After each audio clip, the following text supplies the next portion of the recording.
أعوذ بالله من الشيطان الرجيم. بسم الله الرحمن الرحيم. إن في خلق السماوات والأرض واختلاف الليل والنهار والفلك التي تجري في البحر بما ينفع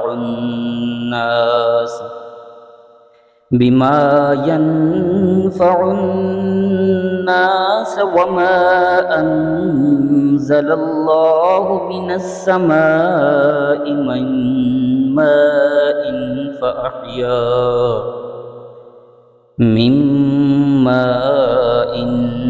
فأحيا به الأرض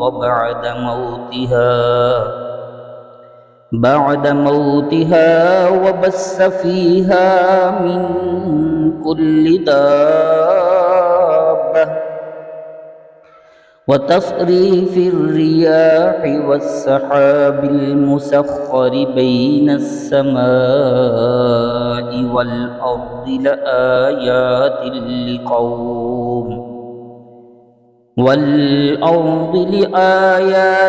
لقوم يعقلون.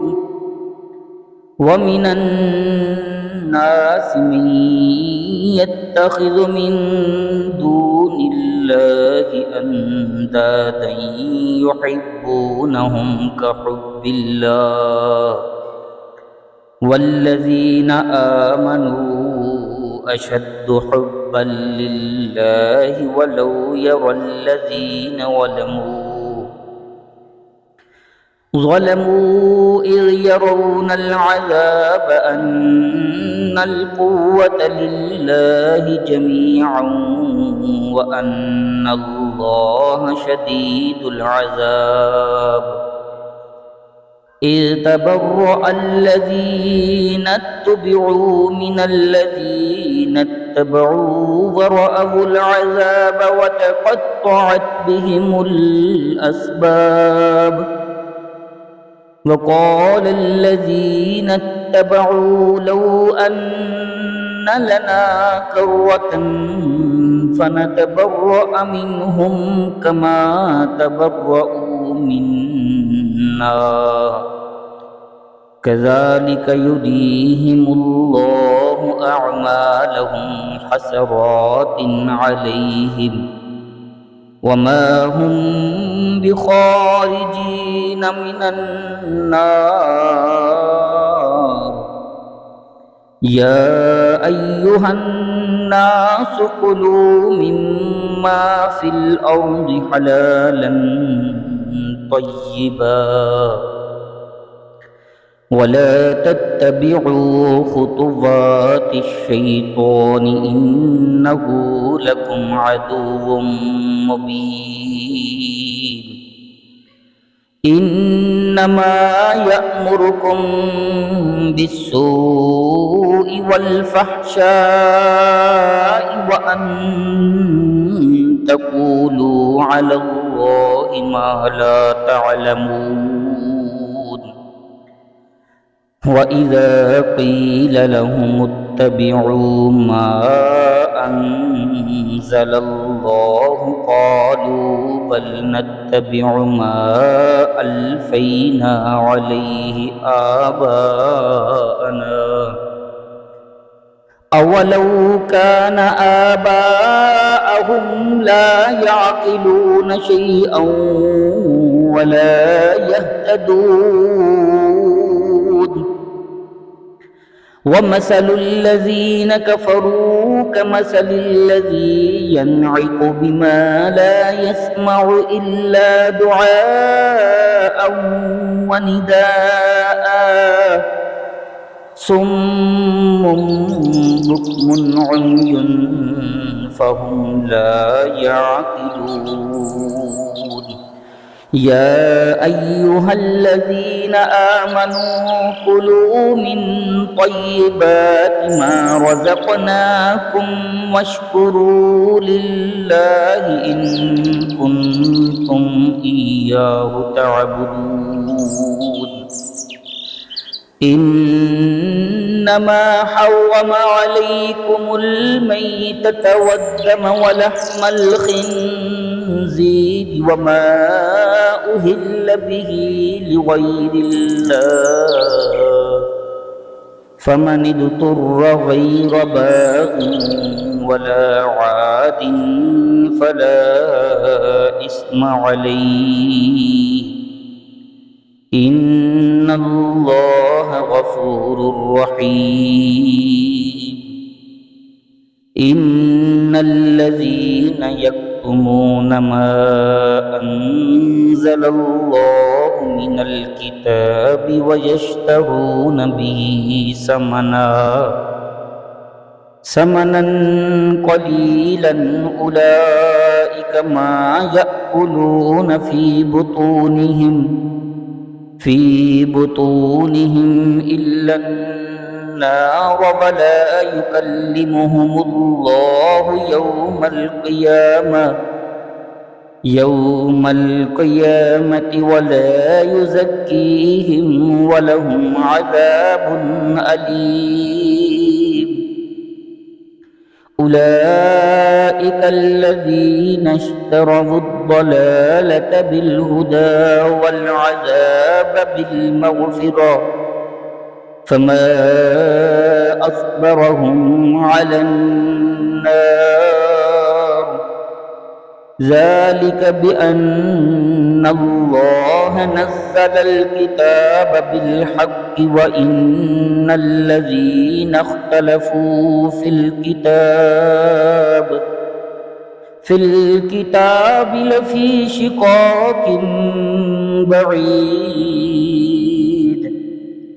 ليس البر أن تولوا وجوهكم قبل المشرق والمغرب ولكن البر من آمن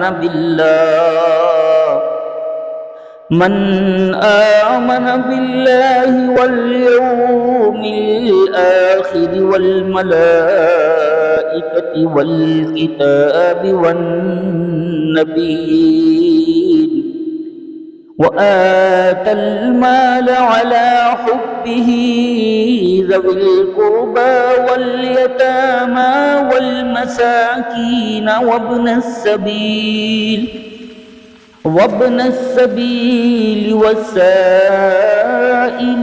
وفي الرقاب وأقاموا الصلاة وآتوا الزكاة والموفون بعهدهم إذا عاهدوا والصابرين في البأساء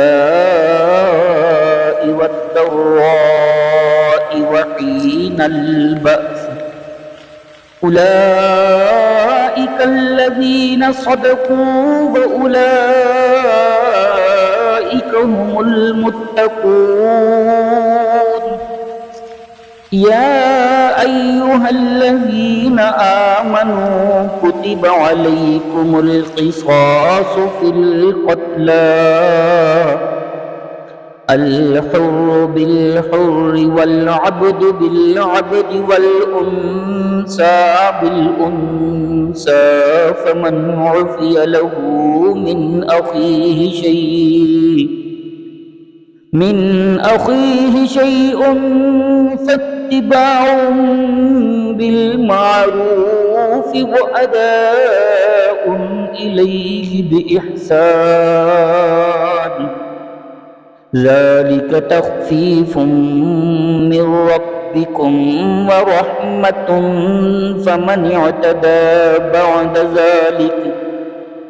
فمن اعتدى بعد ذلك فله عذاب أليم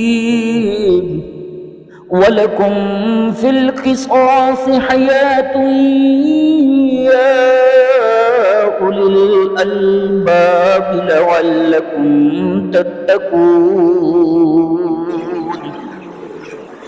كتب عليكم إذا حضر أحدكم الموت إن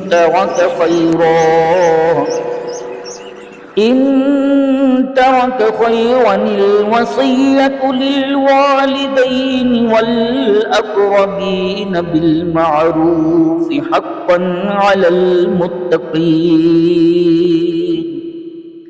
فمن بدله بعدما سمعه فإنما إثمه على الذين يبدلونه، إن الله سميع عليم. فمن خاف من موص جنفا أو إثما فأصلح بينهم فلا إثم عليه، إن الله غفور رحيم. آمنت بالله صدق الله العظيم.